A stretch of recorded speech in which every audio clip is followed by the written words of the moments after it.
Hey there, welcome to the Uplift. We got a great show for you today. Great cast of characters as well. Among them, these two women taking care of a fairy trail. Yeah, that's right. Real life whimsical forest for fairies. We'll take you there to see what that's all about. Also, a veteran grieving for his wife who found a way to keep up their old routine while also helping others. And a barbershop owner giving employees the tools to cut hair. And on top of that, get a second chance at life. Plus, we take you to an art school that does way more than just teach the craft. And we talk to strangers in St. Louis, ask them a simple question: who inspires you? Their powerful answers are coming up. You're watching The Uplift.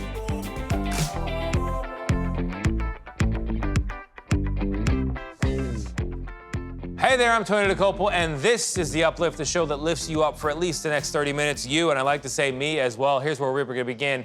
The story of a mom who wanted to find a calming place for her son who happens to have autism. Well, she ended up creating a place for people of all ages to enjoy. Here's Caitlin O'Kane.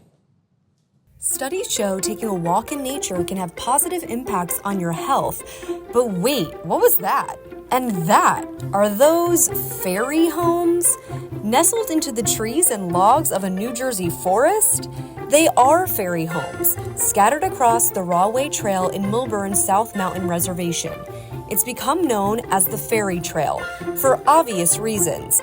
But where did these whimsical masterpieces come from? So the Fairy Trail was started over 10 years ago by a woman named Therese, who started the trail to encourage her son to be more out in the forest. Her son has autism, and she wanted a safe environment for him to be able to explore and have more freedom. Therese and her son moved out of the area, but their fairy trail legacy lives on. Volunteers now create whimsical fairy homes, and Beth Kelly and Julie Gould are the makers and keepers of the trail. I was introduced to the trail during the pandemic. I have 2 little boys, and I needed a place just to get out of the house, but someplace that we could go and just breathe fresh air and enjoy, and I fell in love with it. I'm actually a school administrator, and we gravitated towards the fairy trail with some of the pre-K children. I caught the fever, I caught the magic, and just became a fairy trail builder, just jumped right in there to help here and there. With Therese leaving, there's no stewards of the trail to keep it up. And if we can't find anybody, then it's just going to kind of go back into nature. All of the houses are made out of natural elements and colors, so they fit right into the forest. Visitors of the fairy trail can spend hours looking for the nearly 100 tiny homes tucked into the nooks and crannies of the forest. Kids try and see the fairies, and sometimes they're convinced they have. If it's a night where the moon is shining, the fairies, we don't always see them. They're shy. They let Julie and I see them once in a while, but really you should see when they ride on the backs of the chipmunks. Sometimes they swing on the leaves. After the rain, you'll see them sip out of the little flower cups. We let the kids know it's okay if you don't see them, because during the day there's so much foot traffic, so the fairies try to hide away. So that's why they love the camouflage as much as possible, so it keeps them safe and cozy. If they don't, it was still a day well spent out in nature. It's a great place to clear your head and to explore and have that childhood wonderment, and for kids of all ages. Fairies might not be real, but this trail is certainly magical. All right, now Steve Hartman introduces us to a veteran who had time on his hands, some tools in his toolbox, and a whole lot of heart. After his retirement, and especially after his wife died, 76-year-old Danny Chauvin of Waveland, Mississippi, says he had way too much time on his hands. If you're alone with just your thoughts, does your mind wander places? Yeah. Oh, yeah. That you don't want to go? Yep. That's when stuff comes back to you. Danny served in the Army in Vietnam. He's been treated for depression and PTSD. But to keep his sanity, he knew he also had to keep busy. But how? And that's when Danny realized one of the things he missed most about his wife was all the little handyman jobs he used to do for her. So a few months ago, he posted a note on Facebook. If there's any honeydew jobs that you can't handle, I'm willing to help. And it spread like wildfire. Thanks for coming to help me out. So now, every day, No problem. sometimes 4 times a day, Danny fixes the hole in his heart by fixing just about everything else. He's working on fixing a closet door. And then he hung my porch swing. He put in a shower, and he did my screen door. And the best part? What does he charge for all this? The price. Zero. Nothing. Charged us nothing. He showed much kindness to people. We can fix that up. Most of the people Danny helps are women, most single or widowed. They call him the honeydew dude and say he's just about the only guy they know willing to help with these small jobs. And obviously, no one's gonna match his price point. In fact, when the work is done, only thing he takes is a picture, a reminder that he is not alone in his struggle. Right now, I got a lot of friends, a lot of friends. Is the PTSD any better now that you've started doing this? Yeah, oh yeah. That's what I was looking for. Cross finding happiness off the honey-do list. Voila. All right, coming up in a moment, we go to a barber shop where the workers do much more than cut hair. They give a second chance at life. Plus, a history lesson on the origins of the cowboy hat. What's the backstory for this famous fashion statement? Plus, well, we'll tell you after the break.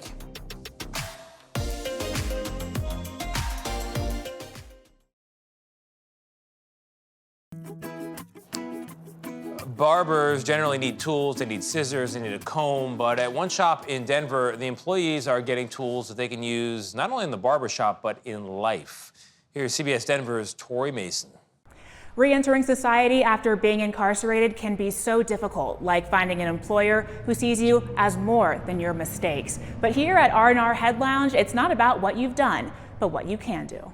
They don't have razors for you to practice in there. No sharp objects seems like a problem for a barber, but Gino didn't come from a fancy hair school. This is called an undercut. He learned behind bars. I might have plenty of practice with the inmates. He cuts at R&R Head Labs, a shop that gives formerly incarcerated stylists a chair and a second chance. He's been teaching in the prisons in Massachusetts for 15 years. Their owner, Jamie, gives employees the tools they need when they're not doing hair. The job comes with guidance, and he's reaching out while they're still in. The thing we've been doing is we've been working upstream and we've been visiting prisons. He just visited Denver Women's Correctional Facility, where manager Deborah spent 5 years. The light we put in these women's eyes was, they had tons of questions.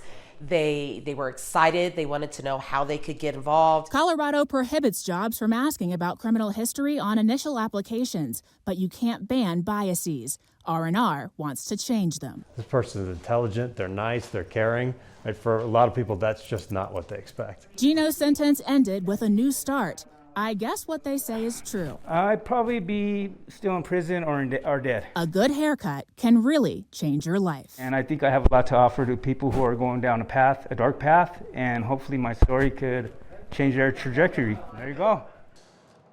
What is the story with the cowboy hat? Invented hundreds of years ago, they say, a staple in Texas, now part of fashion. Ken Molestina from CBS Texas looks at the history behind the cowboy hat. So we're gonna go ahead and steam it. You apply steam. At Joby's hat stand inside the Fort Worth Stock Show and Rodeo, the lines are always long. It's a Western hat, but it's a cowboy hat. It's known as a cowboy hat. And Joby Sanchez is having a hard time keeping up with the popularity of these iconic hats. I think a little bit of, social media, Yellowstone, all those shows that talk about the cowboy hat, and everybody wanted to be a cowboy. The cowboy hat is the most iconic piece in the Western attire. The cowboy hat defines everything. Historians date the cowboy hat back to the late 19th century. It served to keep the sun off your face and neck, but sometimes even as a water bucket so that a horse could drink out of. In Texas, it's a symbol of the state's heritage. Lately, though, it's become a fashion staple for many under the sun, and in this case, the brim. Well, then you're going to look good. You're going to feel better, and you get a woman. Unfortunately, I need a hat. Keep from burning the head. Master hatters like Joby say women are largely responsible for the resurging trend, proving they aren't just for men. It's iconic. There's Western, there's Texas, there's a cowboy hat. Wait, so is it a cowboy or a cowgirl hat for you? I guess a cowgirl hat. For Chelsea Stevens, her kids and her husband, wearing a hat is a family affair. For us, we think our kids look cute in cowboy hats, so that's a big part of it too. Just ask their daughter. thinking about me looking like my mom. Wearing a hat is clearly fun, but it also comes with some rules. Some of the etiquette includes taking it off or tipping it when greeting someone, never laying it on its brim, but rather the crown. And When we're talking about hat etiquette, it always stays on, right? Always stays on, except at your mama's table and at church. That's the only time it comes off. That's the only time it comes off, yeah. And as I was shown, it's important you always get the right fit. Too loose or too tight just won't feel or look right. So if you're new to town or a Texas old-timer, just remember these are always worn with pride. Whether you consider yourself a cowboy or not, if you're thinking about it, go for it. Especially if you're from Texas, don't be ashamed. Just be who you are. You're a Texan. You deserve to wear the hat. Coming up, we go to an art school that gives students a lot more than drawing lessons. Always had this passion to earn enough to build schools. You always wanted to give back. Well, I just feel really sad when I see how much suffering there is. Education is the best way, I think, to solve that. And art education is special. Time now for Meg Oliver to take us to a school in the Dominican Republic that not only teaches students about art, it changes their lives. With every stroke of charcoal, Patricia Alonso Diaz strives to tell a story through her art. It's the connection that the girl has with the nature, you know. Patricia spends 35 hours a week mastering her craft in an unexpected school. Tucked away in the hills of Rio San Juan and surrounded by a lush garden is Ani Art Academy. When you started, you could just draw lines. Yes, I used to do drawing, but just like simple lines, you know, without knowledge about light and shadows, and now I can do this. The Academy offers locals from impoverished areas a 3-year art education and daily lunch completely free of charge. I was like surprised to have this opportunity in this country, you know. It's all part of Ani Private Luxury Resorts, a collection of rare hideaways in some of the most beautiful and far-flung corners of the world. From Anguilla and Thailand to Sri Lanka, and here in the Dominican Republic. The profits from the resorts are used to fund the schools. The resorts serve as galleries for the students, some art selling for as much as $5,000 to $8,000. That commission is theirs to keep. Life-changing in a country where the minimum wage is less than $15 a day. More than 20% of Dominicans live in poverty. Unemployment rates have averaged 5.5% for the past decade. So I use 3 brushes for this exercise. Maxwell Miller is the Dean of Art at the Academy in the Dominican Republic. We start very simply from how to draw lines accurately. All of the schools teach the same Huachulas art curriculum. The program is based on deliberate practice and automaticity. What that means is that we're doing a lot of repetitions. Through those repetitions, you end up learning this muscle memory so that you feel something, you hear perhaps the way that the pencil skitters across the page. And instead of thinking about how I can create these beautiful gradations, this incredible artwork, your hand does it for you. The simple one, which is essentially perfect. The brainchild behind the academies, Hey bud, how you doing? is Tim Reynolds, a wealthy investor and philanthropist from New Jersey. I always had this passion to earn enough to build schools. That desire to build schools transformed into art academies after he became a paraplegic in a car accident 25 years ago. You always wanted to give back. Well, I just feel really sad when I see how much suffering there is. Education is the best way, I think, to solve that. And art education is special. Nice to meet you.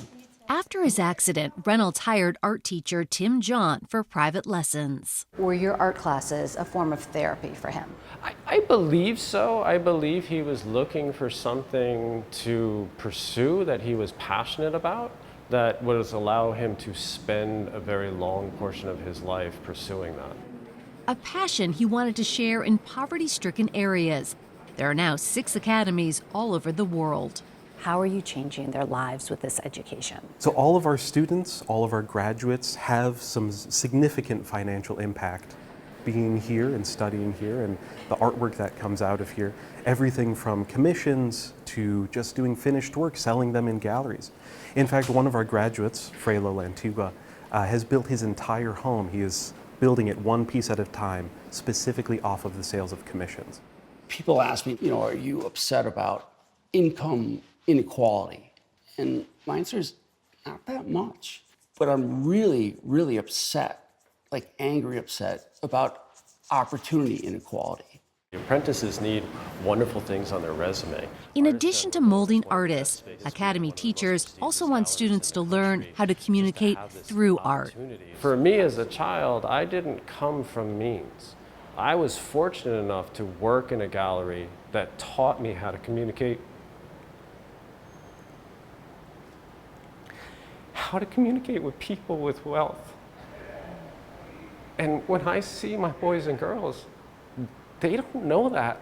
They don't realize how far of a chasm they have to go from where they are to where they need to be. At the Arte San Ramon Gallery, artwork from 16 students in the DR were on display in November, including this charcoal and pastel on paper by Patricia, titled Behind the Eyes. You have like a connection with the horse when you see it directly and comes to you. I don't know if you feel it when you saw it, but that's what I wanted to transmit. The 30-year-old married mom also works on the weekends to help her husband, a local fisherman, pay the bills. After graduation, she wants to teach art full-time. Now that you're selling your artwork, how has it changed your life? Yes, it changed a lot because I have the opportunity to have the pace of my life. For example, my baby, a better life, my life too. I can help my parents too, my family. So it changed a lot for me. Reynolds hopes to continue changing lives through art for years to come.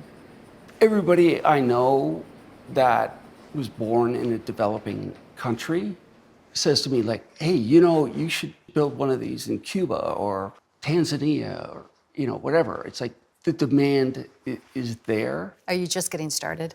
I'm just getting started. But there's a lot I have to get better at, and we are. Yeah, we are. All right, as we go to break, I want you to do something for me. Think about who inspires you. We asked strangers in downtown St. Louis that very same question. Their powerful answers coming up.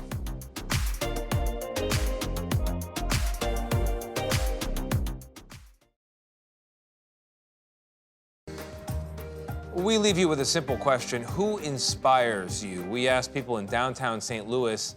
This is what they told us. Who's the most inspiring person in your life? My life is my mom, every time. Probably my parents. Who inspires me? She just special for me.